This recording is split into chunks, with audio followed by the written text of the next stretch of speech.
obviously, I know your social media. Obviously, Marc's social media handle will have already been on the screen, but it'll be down in the description anyway. Go ahead and check that out. But obviously, you've been ramping up your social media presence, been putting out a lot more content, a lot more videos as well of yourself, giving advice and tips for other businesses.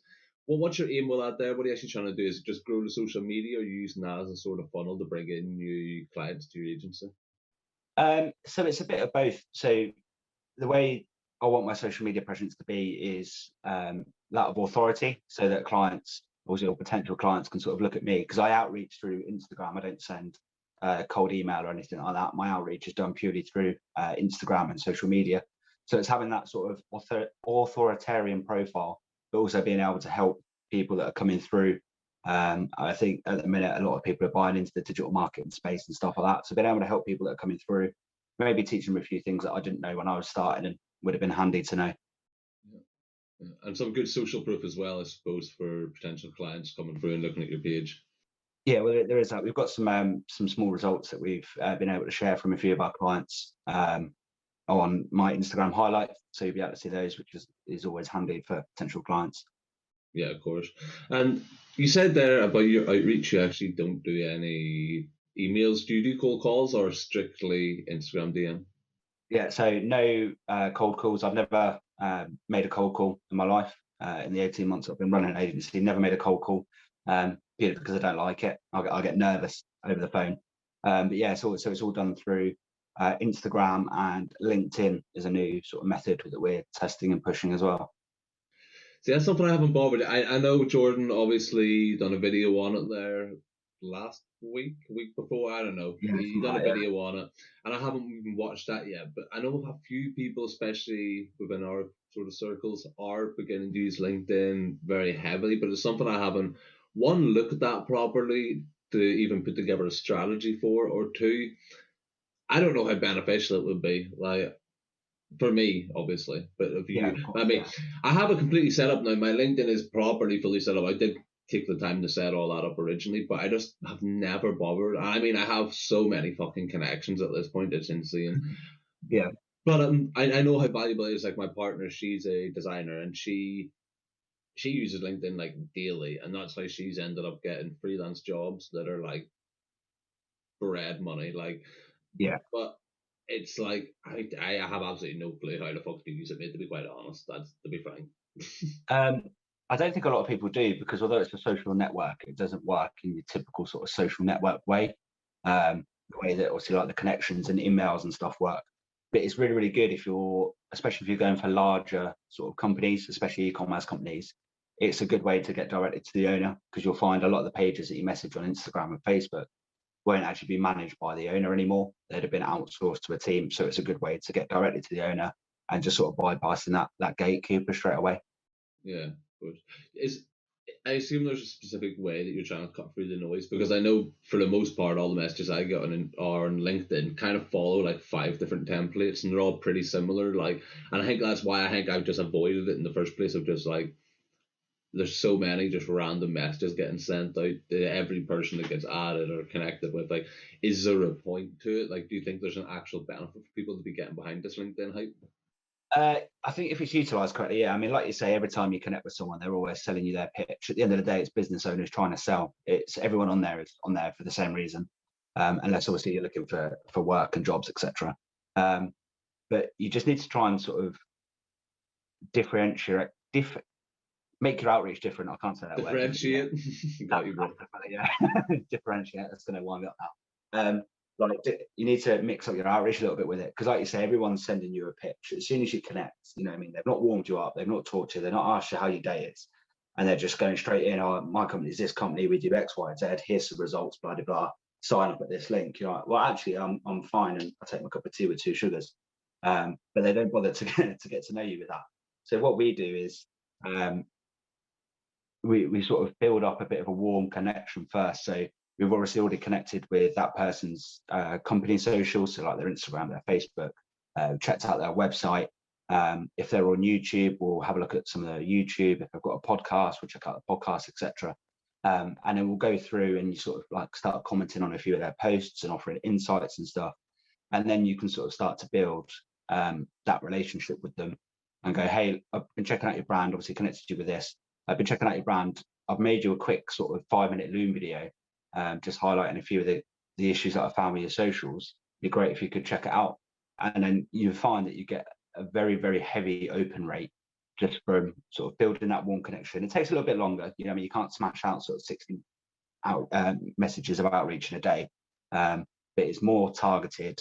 They're more susceptible to it, and they're more open to having that engaging conversation with you instead of just going, "Yeah, I'll humour this idiot for half an hour." Yeah.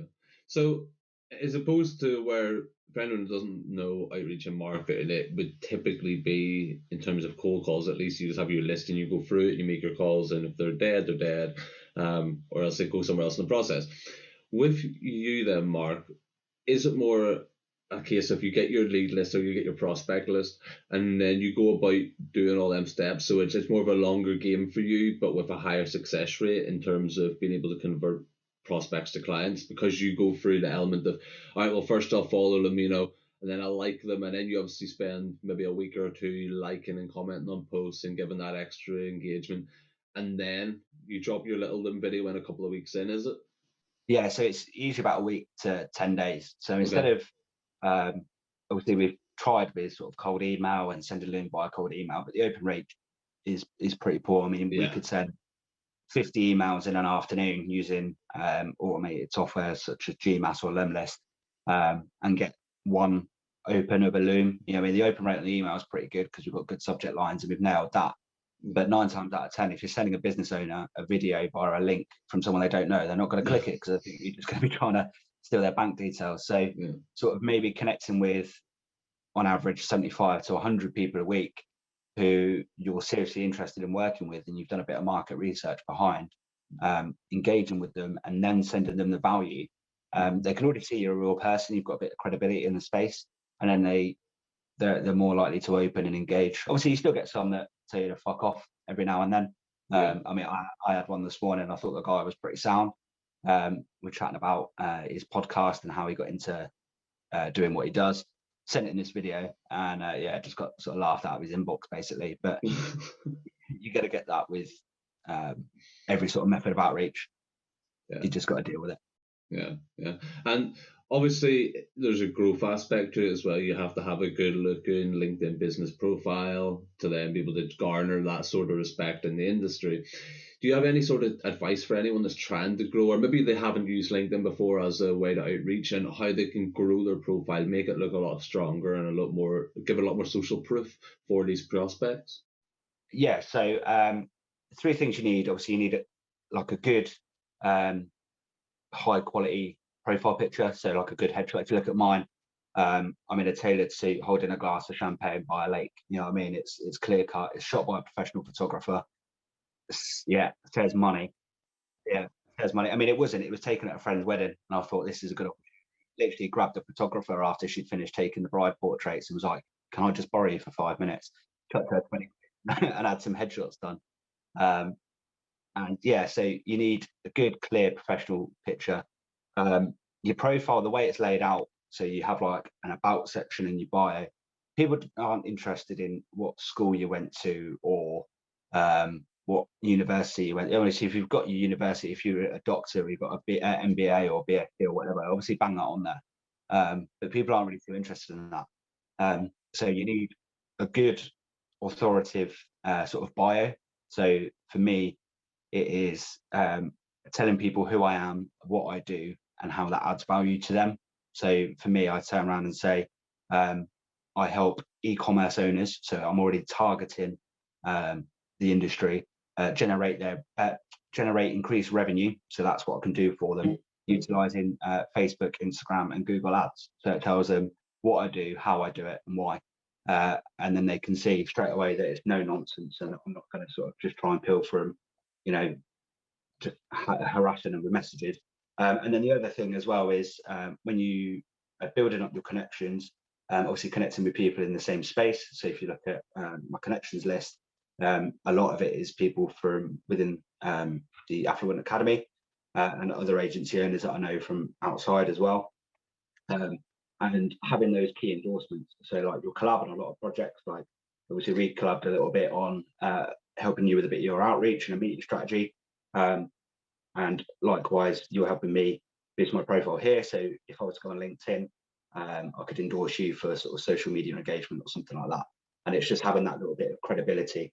And then obviously you need good content. So video works quite well on LinkedIn. You need something that's eye-catching, that's going to stop business owners scrolling when they're going through their feed. And the content that you're putting out, it can't just be sort of sharing your memes like you do on Facebook or just posting pictures of yourself on holiday on Instagram. It needs to be engaging and relevant and of use. So this last week, we've been detailing the updates to the iOS 14 rollout, which if anyone doesn't know and is in the digital marketing space, buckle up because it's one hell of a fucking ride.